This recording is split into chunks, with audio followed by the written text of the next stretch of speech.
Bienvenue à votre dévotion, la grâce victorieuse, dévotion pour nous tous et dévotion qui nous fait du bien. Et nous sommes contents de partager avec vous ces instants. Nous voulons considérer ensemble le fait de donner priorité à Dieu. Vous savez, dans beaucoup de choses, l'homme ne donne pas la priorité à Dieu. Mais nous avons besoin d'apprendre chaque jour à laisser la priorité à Dieu. Pourquoi Dieu n'a pas voulu utiliser les 32 000 Israélites lors de la bataille contre les Madianites? Pourquoi il n'a pas voulu? Et pourquoi il a voulu un nombre réduit? Parce que 31 700 hommes ont échoué au test de l'eau dans Juge 7. Ils ont fait passer leur désir naturel de la chair avant leur désir pour Dieu. Et c'est ça, donner priorité à Dieu. Ça manque. Vous savez, c'est la raison pour laquelle beaucoup de personnes ne sont pas ou ne sont jamais capables de se battre contre les Madianites dans les batailles spirituelles aujourd'hui. Or, les 300 hommes qui sont restés unis ont pu détruire les Madianites. Pensez à cela. 31 000 ont préféré leur désir naturel à la provision de Dieu. Lorsque nous donnons la priorité à Dieu, nous allons commencer par vivre par rapport aux provisions de Dieu. Nous allons nous centrer sur les provisions de Dieu. Notre Dieu ne vient pas à nous sans provision. Dans tout ce que Dieu fait avec nous, il y a toujours une provision disponible pour nous, pour vous et moi.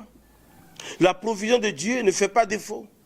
Dans n'importe quelle chose, dans notre parcours, la provision de Dieu est là. Vous savez, le désir le plus élevé de tout croyant devrait être de s'unir avec ceux qui cherchent d'abord le royaume de Dieu. Mais aujourd'hui, les gens sont dans beaucoup de choses. On ne considère pas le royaume de Dieu, donc ils ne donnent pas priorité à Dieu. Le royaume de Dieu que nous vivons, bien sûr, il y a un temps où il y aura une marque particulière de ce royaume-là. Mais déjà aujourd'hui, mes amis, nous sommes dans le règne de Dieu. Et le règne de Dieu a ses limites. Je n'ai pas dit que le règne de Dieu est limité, non. Il y a des limites qui nous voulons vivre dans le règne de Dieu, il y a des limites à mettre à notre vie. C'est ce que je suis en train de dire. Des limites à mettre à notre vie. Il y a beaucoup de chrétiens qui vivent sans restriction.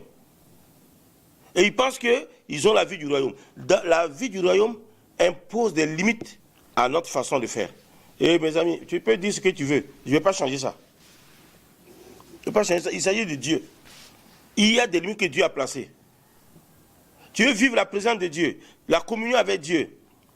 D'abord, si tu rentres dans la calomnie, que ta bouche ne se ferme pas, tu dis n'importe quoi sur n'importe qui, tu vas vivre communion, mais pas avec Dieu. C'est les démons qui vont t'exaucer et puis ils vont voir ton cas.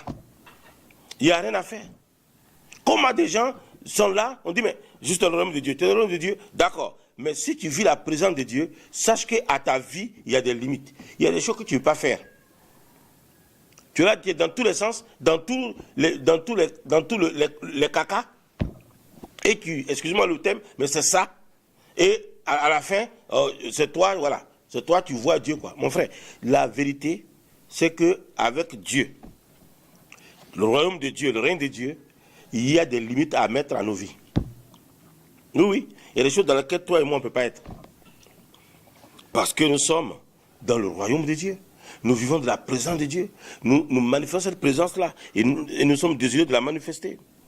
Dans Proverbe 8, verset 17, il dit, ceux qui me cherchent me trouvent. Vous savez, chaque matin, les miséricordes et les compassions se renouvellent pour ceux qui cherchent le royaume de Dieu, pour ceux qui s'attendent à la présence de Dieu. Ils seront alors équipés à donner priorité aux autres au lieu de leurs propres intérêts, de leurs propres besoins.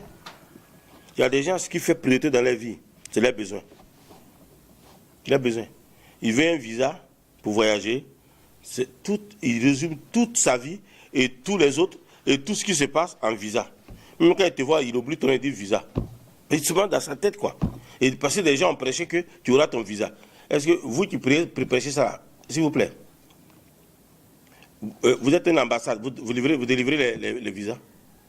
Il aura son visa. Toi, tu es une ambassade.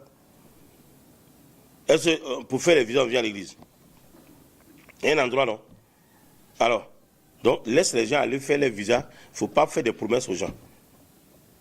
Il y a des gens, vous avez prophétisé là, depuis là, il aura son visa, il a eu son visa. Ils sont là. Ça fait 32 ans, ils n'ont pas encore bougé. Ils n'ont même pas le visa pour le quartier d'à côté.